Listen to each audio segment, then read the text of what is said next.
you stood by me and just have been such a cheerleader for me in my dream and vision to build this business. You are sincerely one of my best friends, and I wish everybody had a Tommy in their life because you've made mine so much better.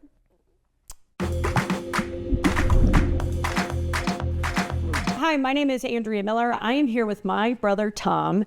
We are siblings who have built a business together over 15 years. Our business is a publishing business called YourTango, focused on love and relationships. We actually even used to share a desk together in a very dumpy little office.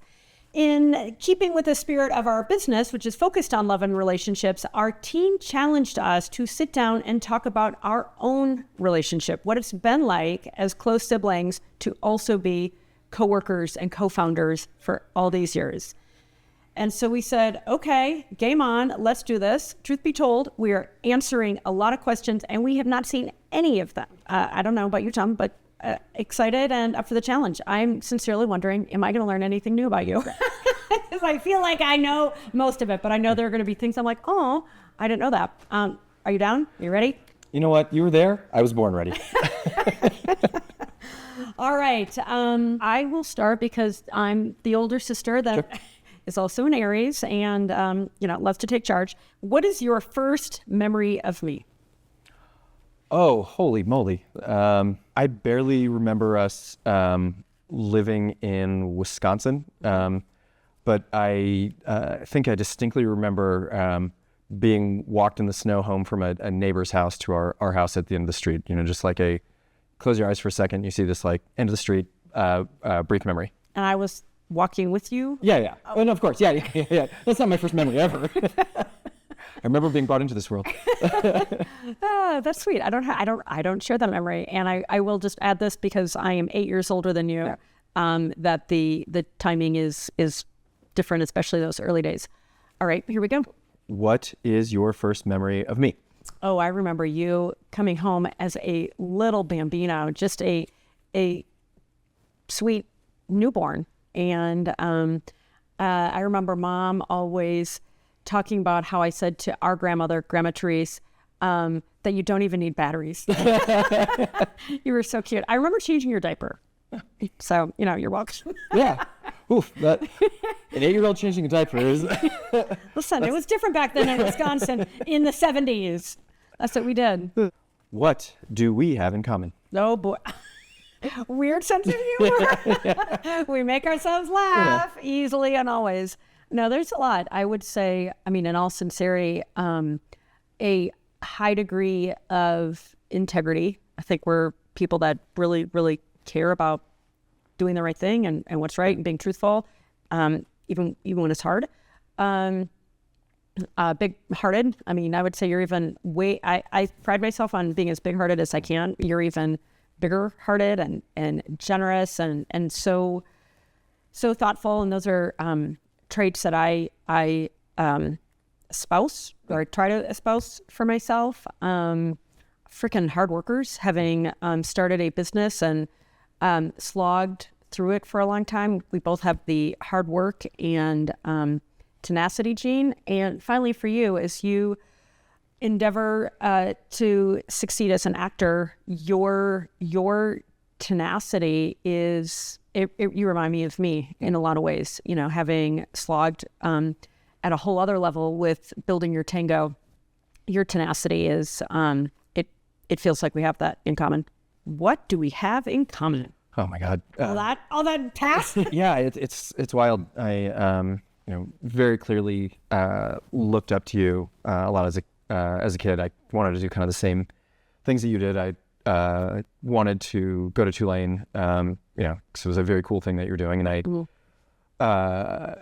ended up not especially wanting to go to college, but I went and, you had a mechanical engineering degree. So yeah, this seems like a good way to and so you got a mechanical do a bunch of other stuff. And then I think we also agree that the absolute height of sketch comedy was between like 1991 and 2000. And so very fundamental for our sense of humor. But the serious stuff, I think that you and I share a admiration and sense of justice. Just that hey man, that's not fair, Yeah. is like something that you and I, I think we probably don't say it especially often, but like think it very much when we witness something.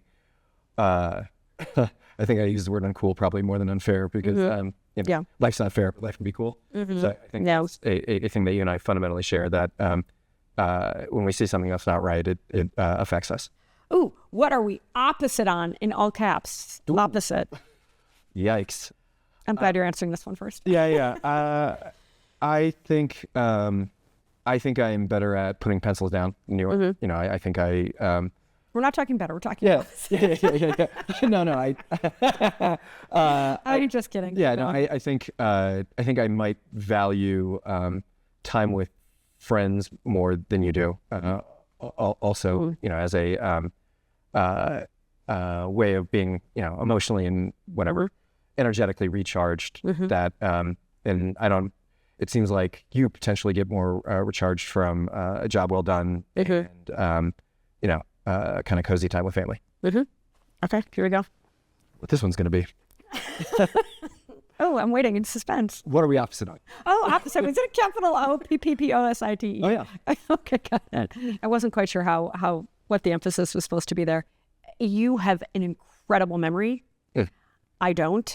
And it's always fun to talk to you. You remind me of, and while not related, you're Tom Miller, Dennis Miller, and having that just amazing recall. And I just remember in the earlier days, when you would sit with our Grandma Hannah and talk about books and talk about all these things. And you had like this amazing instant recall. And in their house in Florida, they had a like old school Encyclopedia Britannica, that it's like if somebody was to pull out the book, they could get those facts and details, but you didn't need to because you just had it right there. And that is a set of skills that I wish I had, and I don't. And that would make us opposite.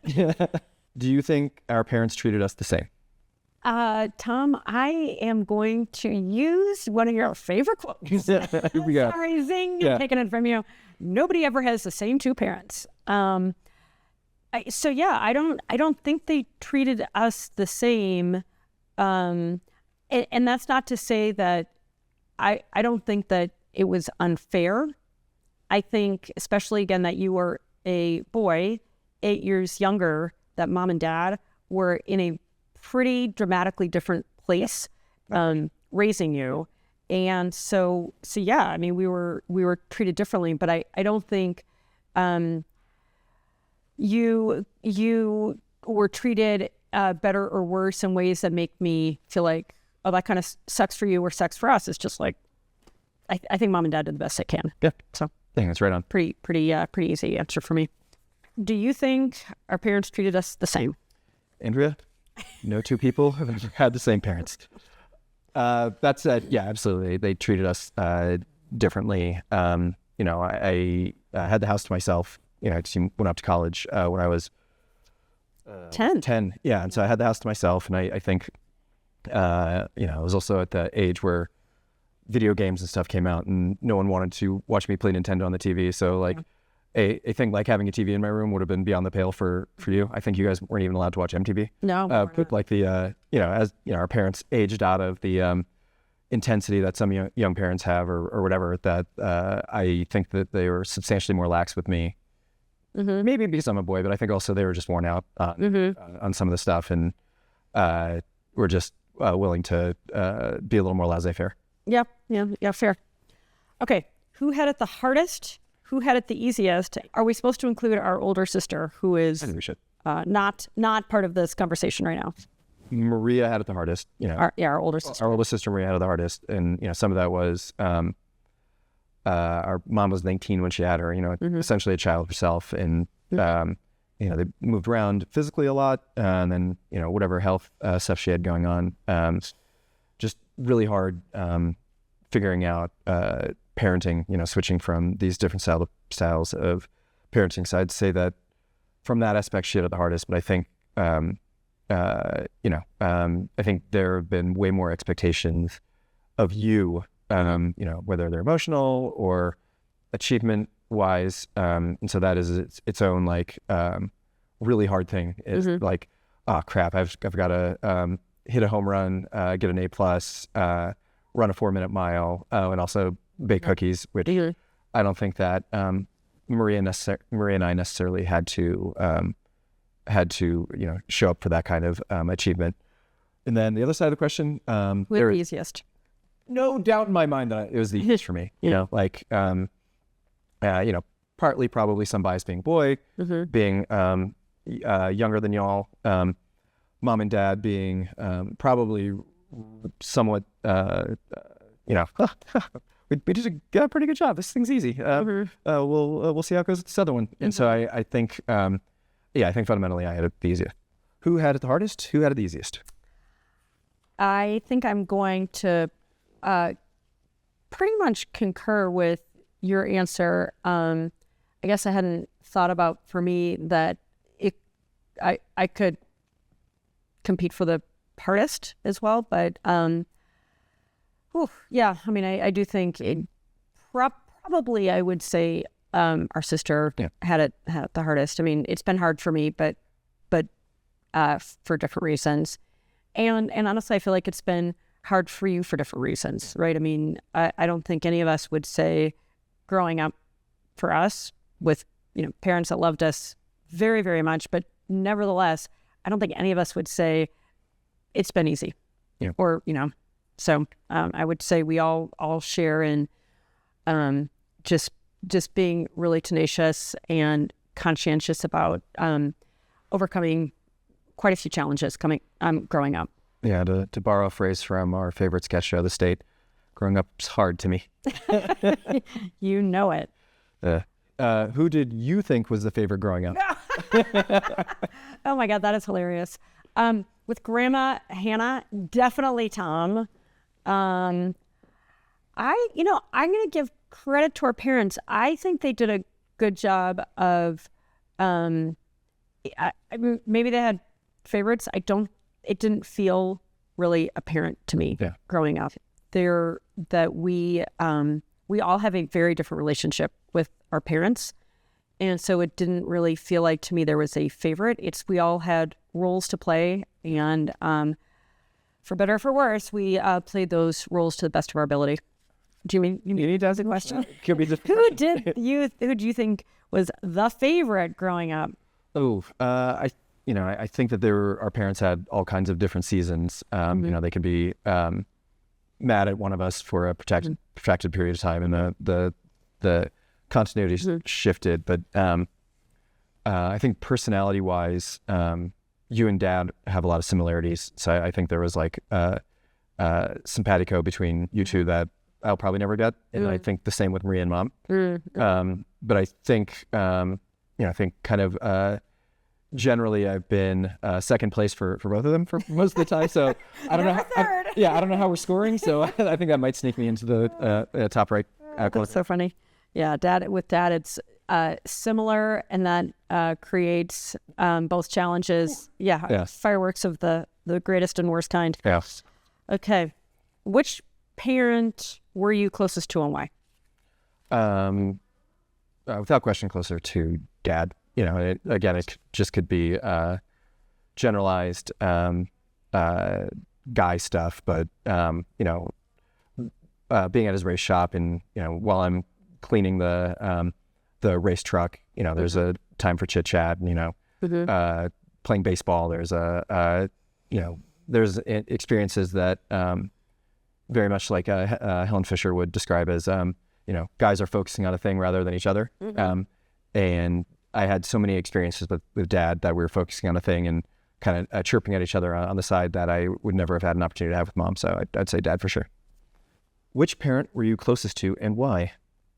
I'm also going to go with Dad. While Mom and we had a close enough relationship, and when I think about highlights of time we spent together, there are many wonderful ones, and especially now, as she gets into the twilight of her life, I'm grateful for those. Good. And yet, when I think about really like where there is a what feels like a closer connection, it definitely does feel like Dad. Yeah. I will say though, for mom, I feel like she is a massive cheerleader for all of us, and maybe even more so than dad, experiences our wins as wins of her own. Yeah. Mm-hmm. Which of our parents am I most like? Why? I think you are more like dad in that sense of justice that you described. That dad is very much about, justice, integrity, honor. I mean, those are traits that are foremost when I think about him, and I think about you. He has a goofy sense of humor. The word Spaceballs comes to mind. Yeah, for sure. Right, watching these, Strange Brew, just watching these funny movies growing up. He's competitive. You're competitive. He's a dude, and in so many of the best ways, as you are, like a guy that like comes in, fixes stuff, is just no muss, no fuss, just like a cool guy, and in the best sense of the word. I mean, especially when I think about dad and his career as a very successful race car driver, just staying focused, getting the job done, doing something really cool and amazing, and not letting it get to his head. I mean, I think that's, those are traits you guys share. Yeah. Which of our parents am I most like, and why? Yeah, I think you're most like dad. You're both very interested in solving problems rather than necessarily talking about the problem. And then when you get to the other side of the emergency, then you can talk about it, or then you can... Let's solve the next problem. or then you can lose your mind over the thing. And so I think I'm going to use physics very broadly here. I think you both appreciate there's like a physics of the universe that that no matter how hard you may try to circumvent it, that that you have to approach reality on its own terms. And I think that you both also have this incredible capacity to go from swing from one side of the continuum to the other when maybe you're being unfair or being too serious, and then be like, oh man, I gotta win some points back here, and slide right into let's wrestle, or whatever the thing is. Let's hug it out, or whatever the thing is. So I think both a sense of meeting reality where reality lives, but also a sense of both justice and like, oh man, we're not getting out of this thing alive. Let's at least have a laugh about it. Yep. Amen. Okay. What's the one thing you wish we still did? See, since we live 2-hour flight away from each other, there's a lot of stuff that we do pretty irregularly. I can't remember the last time that just you and I went out to eat or went out for a drink, or whatever the thing is. I appreciate that you don't drink much, but I feel like there is a being in a third party location, having 2 glasses of wine or whatever, is just kind of a really neutralizing setting and easier to lay your hair down or whatever. Hang out and have fun together. What's one thing you wish we still did?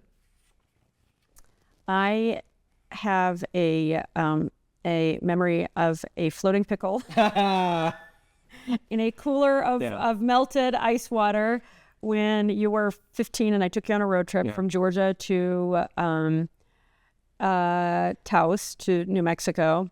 Tom, I wish we road trip more often together. I mean, in all sincerity, it's we co-opted you and your fiance to spend time with us in Hawaii. We took a family trip, and honestly, I wish we would go on more trips together, because it's super fun to hang out with you outside of work. And to your point about like letting your hair down and just having drinks and so forth, it's fun just to hang out with you outside of there being any agenda. When do you think we were happiest as a family growing up? I feel like when we lived in central Wisconsin Rapids, when you were a baby, I was little in elementary school. And when before Maria went into middle school, I think when we were still a young family is when we were happiest. When do you think we were happiest as a family growing up? Yeah, I think some of this is really tricky because when you're young and there is Such an age gap. age gap, but also I don't mean to go into like therapy talk, but like things are dysregulated or weird, and that's kind of what you've known. You don't really place it as being unusual. Yeah. So I would probably say, when I was 8 or something like that, it seemed like we had a relatively happy family, and particularly traveling to see Grandma and Grandpa in Florida. It seems like those were, for the most part, really nice times. Our grandparents were like very grounding, and chances are you could talk to their kids and be like, no, they were maniacs. But I guess, like that's kind of always how it goes. Like you can only experience what you experience. What was the scariest time in our household when we were growing up? I would say scariest time for us, again, and it's like when you realize something is wrong is the first time it becomes noteworthy. And then maybe you'll run into it backwards. But I would say that before mom sought treatment for her alcohol stuff, for her alcohol addiction, was probably the scariest time in our own. Dad traveled a lot, and so it was kind of tricky to know, like, what was happening at any given time. Who was going to be there. And probably some of this was amplified when you went to college, and I had the place to myself, and so it's like self-medicate with Nintendo. Sorry.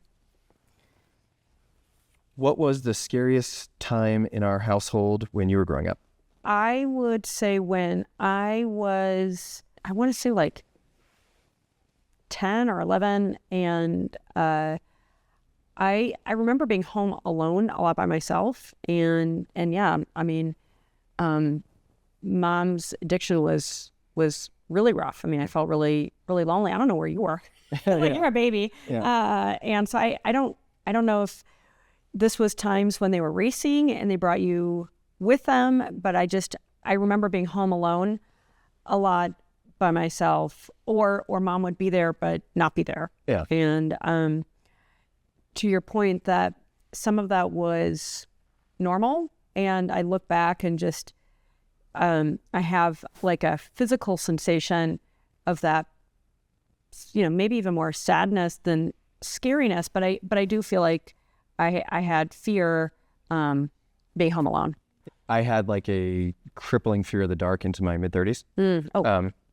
Particularly if I was in a new location, I'd always want to sleep the light on. Like even if it was hotel, just having the door 95% closed and letting light come in from the bathroom. I was constantly worried in my own bed that there was something in the closet. Live in an older house, and so there was settling and creaking and things like that. So yeah, I was very scared of being home by myself as a kid, and I was a grown man before I was substantially less scared of the dark. So, wow. What advice from our parents has stuck with you in life?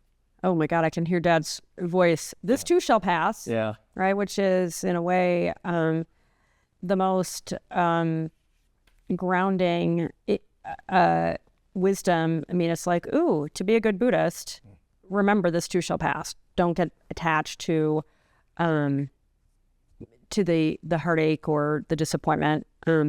So I think that, and then maybe less advice. I don't recall mom really honestly ever giving me advice. But she was really wonderful at making things beautiful. Yeah. And so it's like, something I really appreciate. It's like, show me, don't tell me. Yeah. Right. So her, I guess, advice and action would be her ability to make things beautiful, and what a gift that is to, whether it's wrapping a beautiful gift or, putting together a flower arrangement or a number, designing a home, growing a garden.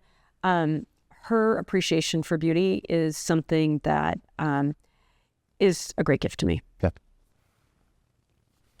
What advice from our parents has stuck with you in life? This is modestly, accidentally Buddhist on Dad's part, but they can kill us, but they can't eat us.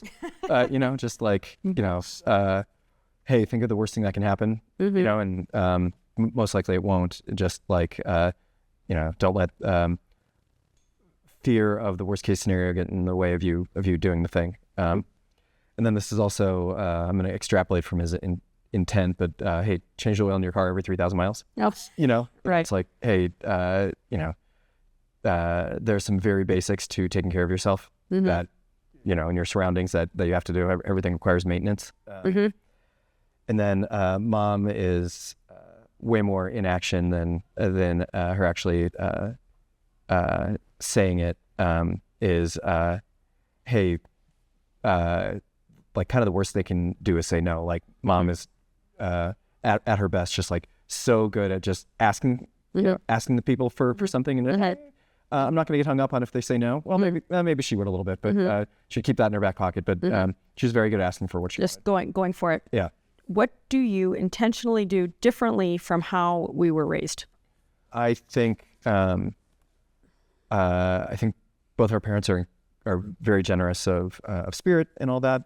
However, Dad is also very thrifty, and so like things like going to eat at a new restaurant was almost never happened growing up. So I could probably get away with eating the same thing night after night, but my partner is very much a foodie, and so going out to eat, going to see concerts, going on absolutely unnecessary like trips has been something that I've started to appreciate more in my life. And you'd probably Victoria would probably say that I'm a tourist, and so I'm supposed to appreciate those things. I've been fighting against my nature this whole time. I don't know if that's true or not, but astrologists, please weigh in. We need your comments. Yeah, but nonetheless, it's being a little bit more of a bon vivant than we were necessarily raised. What do you intentionally do differently from how you were raised? I am very, very conscientious about taking the boys on trips, on giving them really varied and different experiences.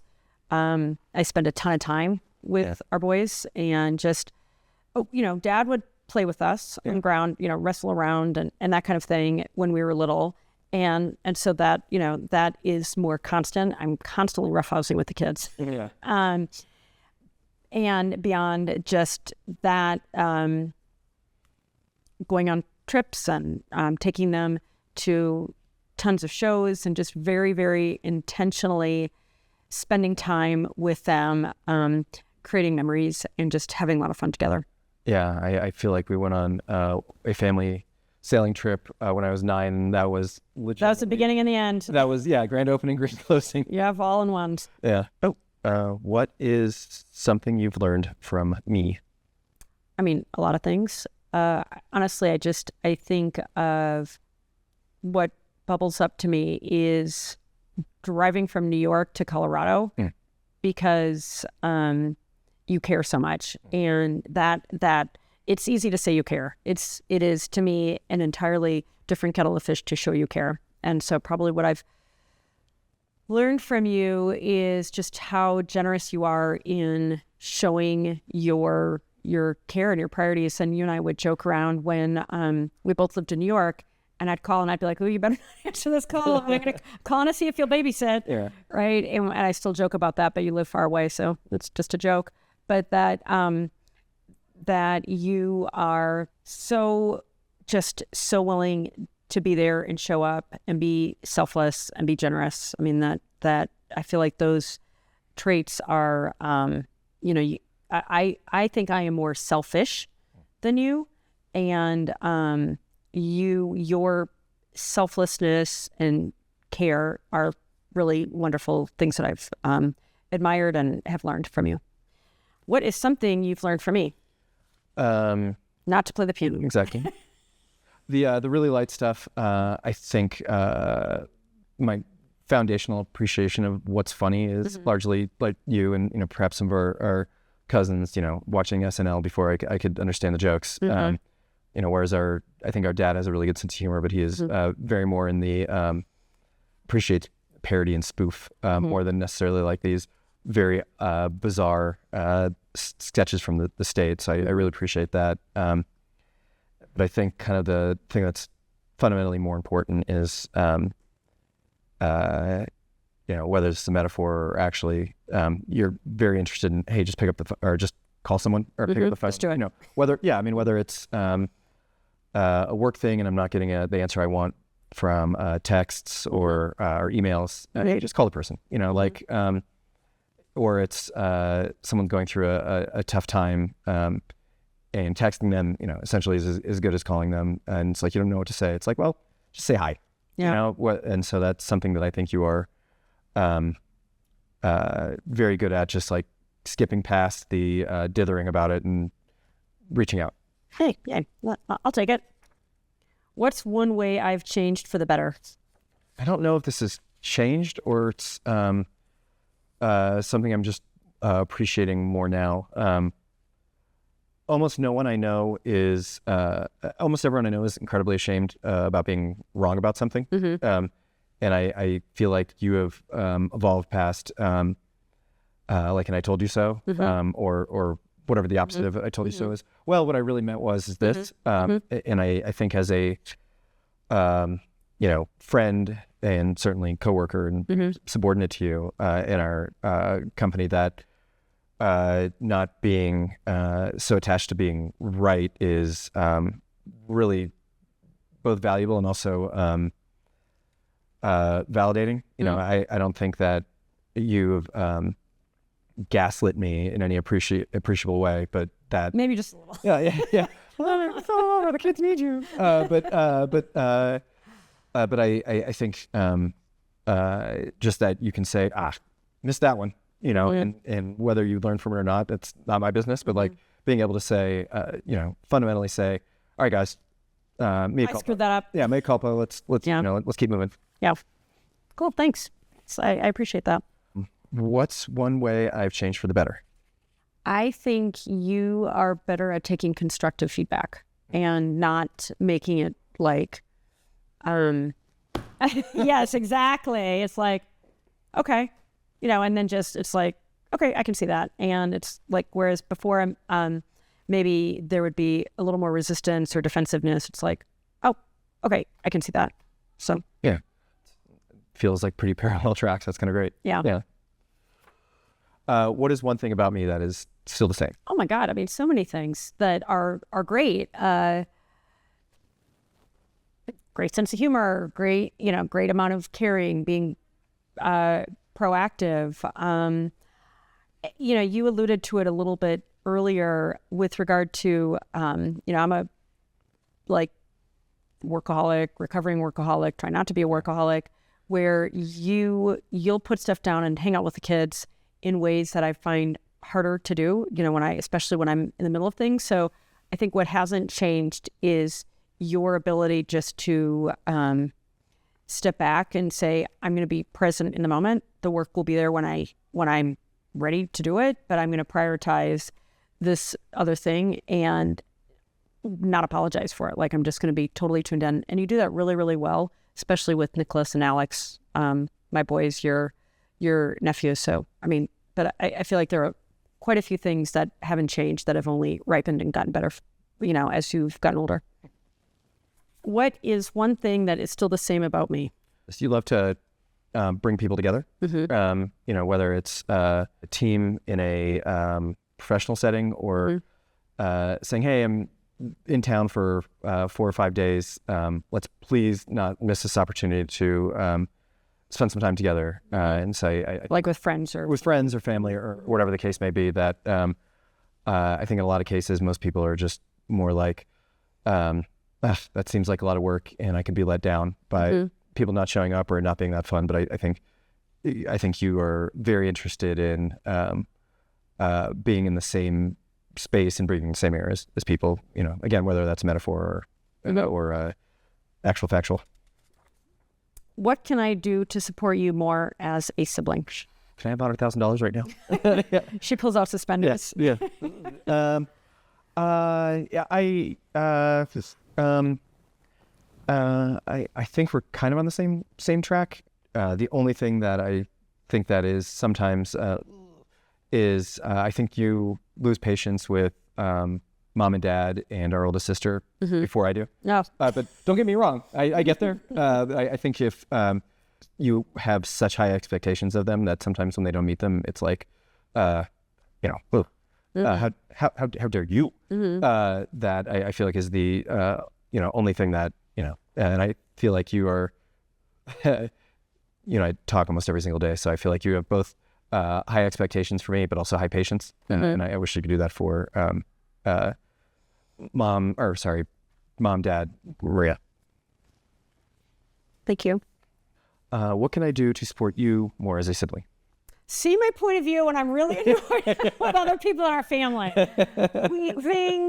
You are really, really supportive as a brother, as an uncle.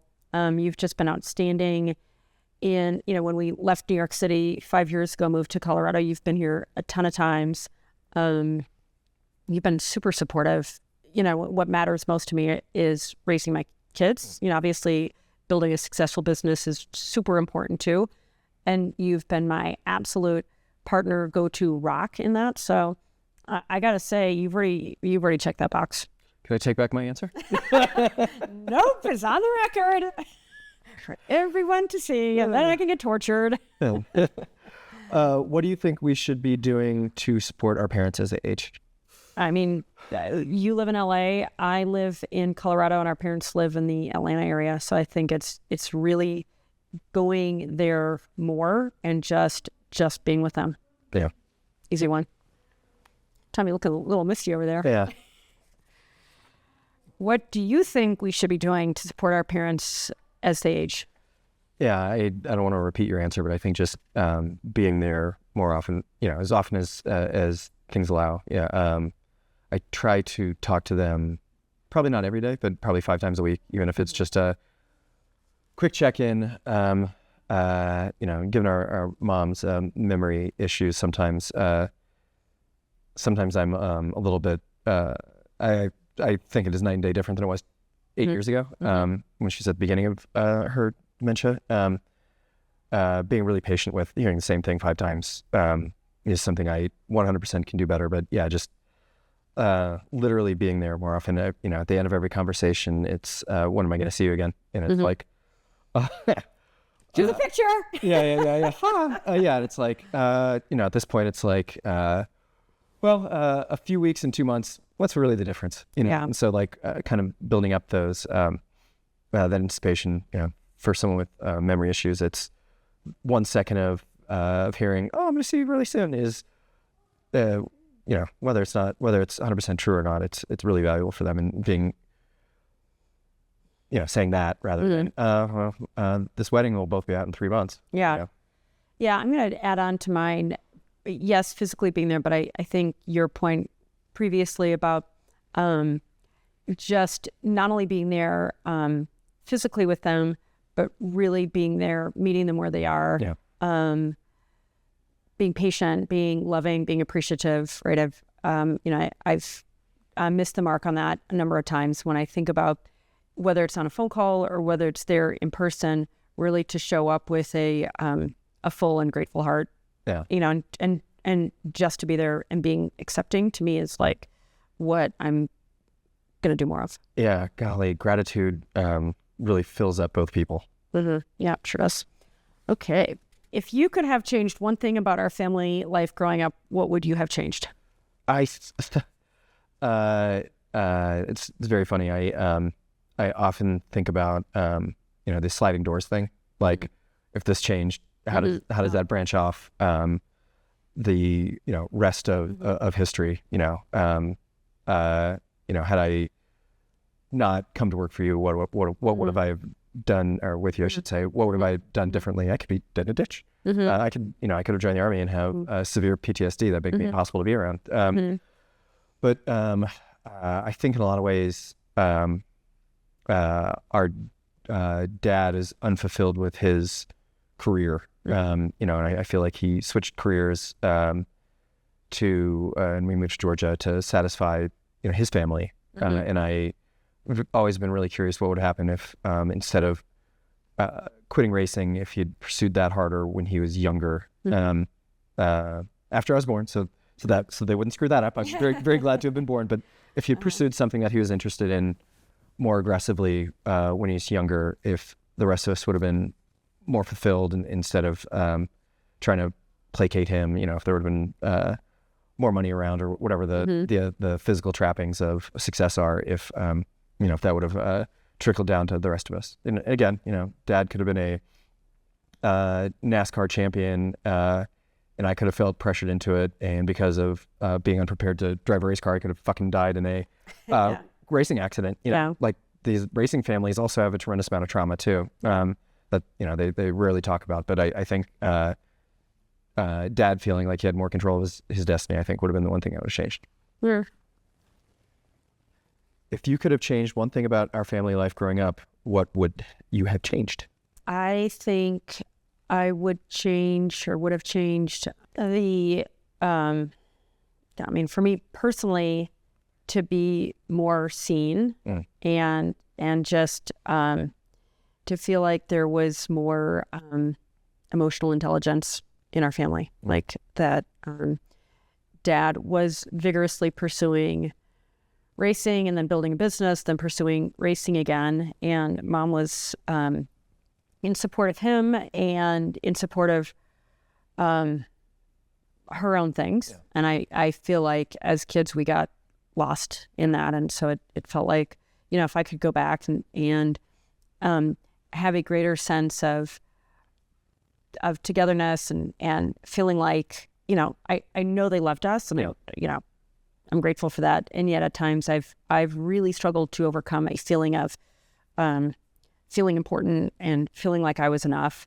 And so how much of that had to do with them versus I just, honestly, our genes are thousands of years old, right? I mean, but I guess I wish I would have grown up in a way that I felt more, more connected to our family. Yeah. Ooh, if you could change one thing about our family now, what would it be? Oh, gosh. I think our sister has gone through really, really hard times. I feel sad for her and her kids. Yeah. I brought Kleenexes just in case this happened. I would change what she's going through. There. And just would want her to be in a place where she is really, really joyful and just has a life that we can honestly spend a lot more time together. Yeah. Obviously I adore Gabby and Sam, and it feels like there's given her husband died recently and just the hard times that she is going through, my heart aches for her, and then how that impacts the whole dynamic. If I could change that, that would be what I would change. If you could change one thing about our family now, what would it be? Yeah, it's for sure. If I could change one thing, it would be Mom's cognitive health. Because that's such a preoccupation for Dad, and just this cascading effect with that. I might as well wish for a million wishes. In that case. So I think you're right on that. It would be. I'd really love if if we could figure out how to support Maria and her family in a way that didn't feel like doing a lot of work without getting a lot of feedback, kind of thing. When was the last time you cried? Not 5 minutes ago. Just got a little misty. Yeah. When is the last time I cried?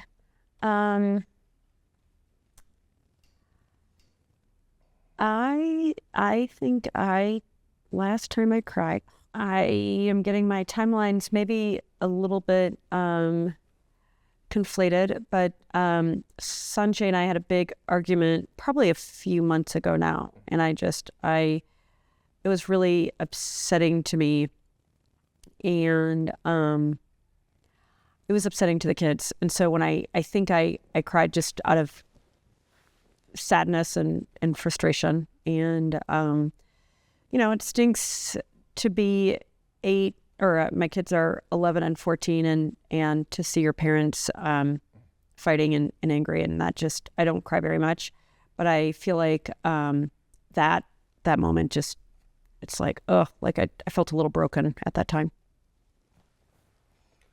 When was the last time you cried? Not in the last 4 minutes. I've never cried once. Except for when you're getting that big acting gig. Yeah. I mean, that's funny you say that.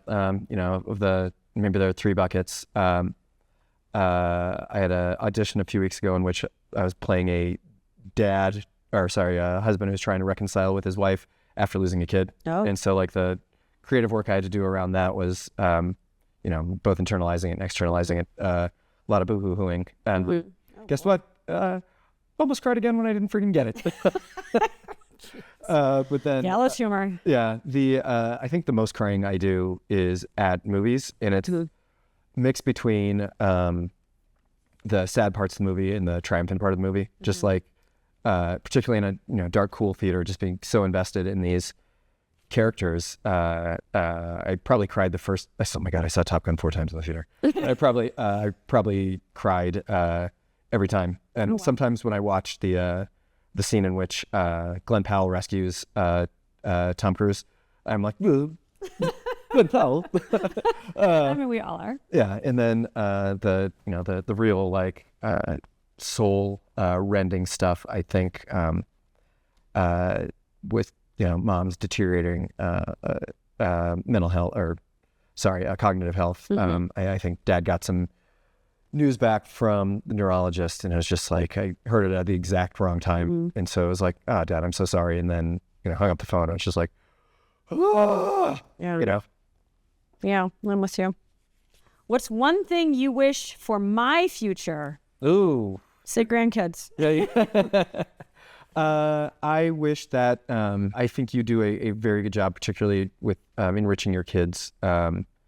Their experiences. I wish that the myriad of places you want to go, that you're able to go there, and experiences you want to experience, that you're able to dig in. But I think, and maybe you're probably creeping toward this precipice. Emotionally, I hope you're able to give yourself a freaking break. Yay! All right, we'll work on it. What's one thing you wish for my future? 2 things tied for first. Number 1 is that you break through to your complete delight and satisfaction as an actor, because you've been slogging it out, and it's just around the corner for you. And I realize it's not necessarily even being the next Tom Cruise that you want, but just something that you achieve that level of success that you go, I did it. I fucking did it. And then really equaling that is, especially considering you're finally getting married, that you have a really beautiful, super fulfilling marriage. Oh, thank you. Who's cutting the onions over there, Tom? Put those onions away. Yeah. Did Vicky give you that answer? Yeah. Yeah. What is the last thing I did that upset you? Oh, geez, you just upset me just now, Tom. What is the last thing that you did that upset me? I mean, I'm going to call myself out here a little bit. And I'm trying to be better at it, but you play such an outsized role in the kids' lives and even in my life, that when it's like, hey, will you come to Colorado or whatever, and then you don't come long enough. By the way, you were here for a week. Yeah. I'm so grateful for that. I feel like probably the time, I can't think of a specific, but it's when I feel like we're not getting enough time for you because we're greedy with wanting to be with you, totally selfishly. Yeah. right? That probably it's like, oh, I wish, I wish you lived next door and, you had all the time in the world. And so I probably would just say, my only upset would be, again, selfishly, that you're not clonable and be my next door neighbor. Do you mind if I answer the question for you? Go for it. Did you upset me? Did I upset you? No. I think the last time that you were genuinely upset by me, you gave me like very candid feedback on, I think I was really hard on your kids. And I think maybe, inside job, but, it's not fair to take frustration out, even if everyone's annoyed by everyone almost 100% of the time, I'm pretty sure. But like for me to take that on them and them to tell you and that it hurt their feelings. And it was one of those facts are friendly moments that I legitimately think that, my relationship with both you, but especially your two kids, probably even your husband, really improved by you saying like, hey man, if they're bugging you, just whatever, don't. And then so that was really super helpful. Yeah. And I feel like, again, if I can kind of share that with that, nugget with the rest of my life, rest of people in my life, it just makes that easier. Okay, here's me looking at the camera and saying, hey, good open feedback for the win. Couldn't help myself. Okay, what is the last thing I did that upset you? Oh God, I'm not ready for it. Yeah. Oh, it is so petty. I think visiting this trip, I think. I'm gonna say something from like 10 years ago. Yeah. No, it's petty. Like funny. so yeah. And so I think hilarious. you always have a very specific set of plans that not 100% of the time you share with us, and so it's like any deviation from the imaginary plan. Sometimes it's like, and so I think we decided to stay in Denver the first night. You're relatively annoyed, Yeah. so that was like, we're gonna see her the next day. And my partner is pretty zen about things like this. It's like, yeah, she can over. And so like, yeah, for the 2 minutes between reading the text message and realizing that it's not that serious, it was like, I'm coming for a week. I outed myself already, so we're aligned. That's hilarious. Okay, we're at the end.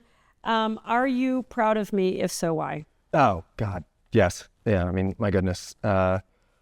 If we're just talking about work, this company that you've built, against these tremendous amount of odds. One of my absolute favorite stories is when we were still a print magazine, you were pitching us to Time to potentially be acquired, and a very stodgy gentleman was like, "Oh, a magazine about relationships? How many issues could you possibly print about that?" Mm-hmm. And it's just like to fight against that kind of traditional small-mindedness in the greater media and publishing is just like, oh my God, total Sisyphean.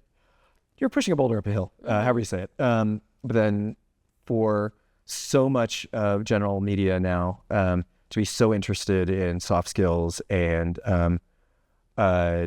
relationships, to just be so far ahead of that curve is just like, oh my God. I don't know if you intended that or not, but like, geez Louise. So incredibly proud of you for your prescience and persistence professionally. I covered all three P's. Then just as a mom, as a daughter, as a sister, as a wife, just like probably as a friend, that you are so vested in everyone winning.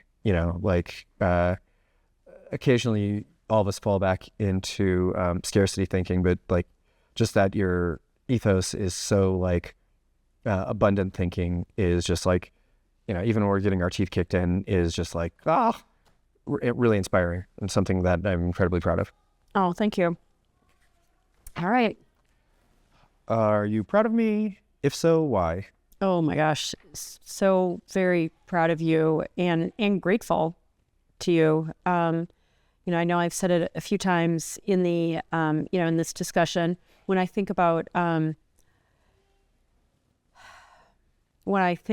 just the amazing, unbelievable, outsized role you've played in my kids' lives, and they're my everything, and that you've been my Oh my God.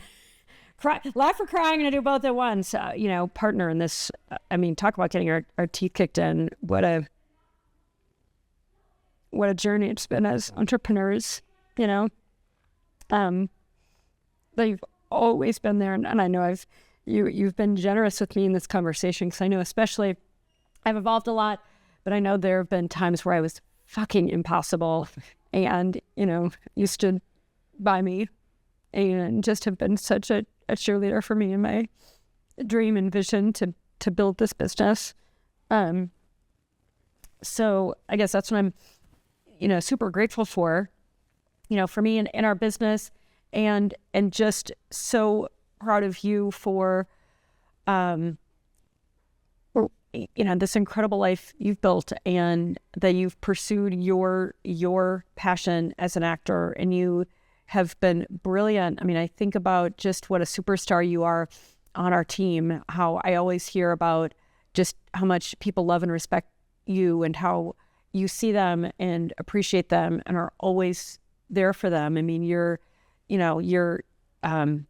care, your character, you are I think there are a lot of people that would claim you as a very close and best friend because of how you show up.